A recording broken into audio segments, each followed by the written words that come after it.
ভারতে একটা জিনিসের বড়ই অভাব, একতা বা সংহতি শক্তি, যা লাভ করবার প্রধান রহস্য হচ্ছে আজ্ঞানুবর্তিতা। বীরের মতো এগিয়ে চলো। একদিনে বা এক বছরে সফলতার আশা করো না। সব সময় শ্রেষ্ঠ আদর্শকে ধরে থাকো। দৃঢ় হও, ঈর্ষা ও স্বার্থপরতা সম্পূর্ণ বিসর্জন দাও। নেতার আদেশ মেনে চলো। আর সত্য, স্বদেশ ও সমগ্র মানব জাতির কাছে চিরবিশ্বস্ত হও। তাহলেই তুমি জগৎ কাঁপিয়ে তুলবে।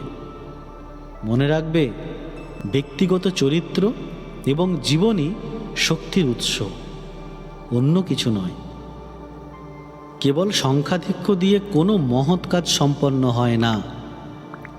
অর্থ, ক্ষমতা, পাণ্ডিত্য কিংবা বাকচাতুরী, এদের কোনোটারই বিশেষ কোনো মূল্য নাই। পবিত্র, খাঁটি এবং প্রত্যক্ষানুভূতি সম্পন্ন মহাপ্রাণ লোকেরাই জগতে সব কাজ করে থাকেন।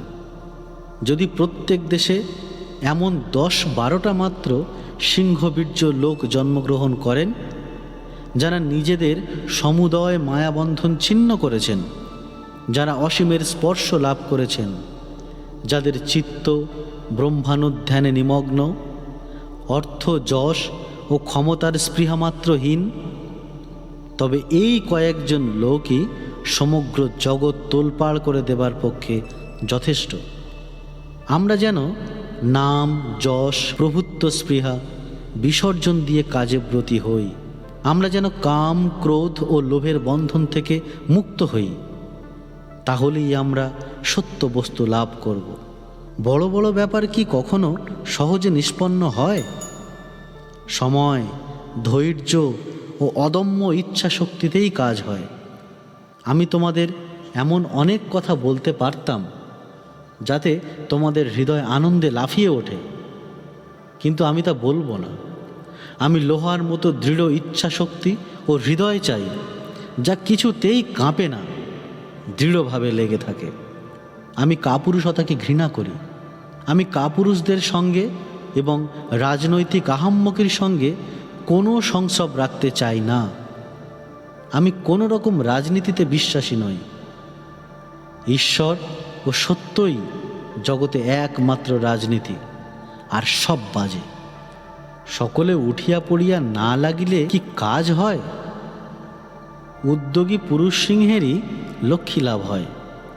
পিছু দেখতে হবে না, ফরওয়ার্ড, এগিয়ে চলো। অনন্ত বীর্য, অনন্ত উৎসাহ, অনন্ত সাহস, অনন্ত ধৈর্য চাই। তবে মহাকার্য সাধন হবে। দুনিয়ায় আগুন লাগিয়ে দিতে হবে। পবিত্রতা, অধ্যবসায় এবং উদ্যম, এই 3টি গুণ আমি একসাথে চাই। পবিত্রতা, ধৈর্য এবং অধ্যবসায় দ্বারা সব বিঘ্ন দূর হয়। সব বড় বড় ব্যাপার অবশ্য ধীরে ধীরে হয়ে থাকে। যিনি হুকুম তামিল করতে জানেন, তিনিই হুকুম করতে জানেন। প্রথমে আজ্ঞাবহতা শিক্ষা করো। আমরা সকলেই হামবড়া, তাতে কখনো কাজ হয় না। মহা উদ্যম, মহা সাহস, মহাবীর্য এবং সকলের আগে মহতী আজ্ঞাবহতা, এই সকল গুণ ব্যক্তিগত ও জাতিগত উন্নতির একমাত্র উপায়।